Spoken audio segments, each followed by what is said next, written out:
Hello guys, back to my channel. तो guys आज हम लोग बट्टू बैठे देख सकते हैं। आप लोग को दर्शन करवाएंगे, आप लोग दर्शन करिए।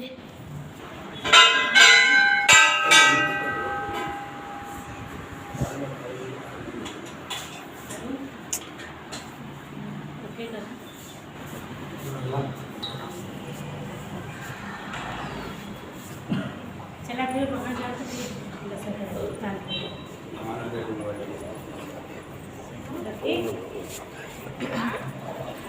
काल भैरव चलो के दर्शन करने।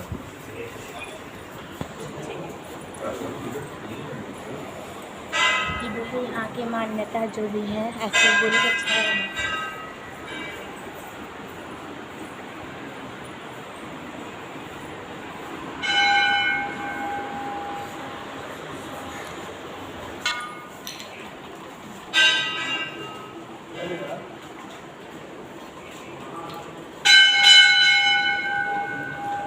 तो गाइस आपको वीडियो कैसा लगा? अच्छा लगा तो लाइक सब्सक्राइब कर दिए। बाय।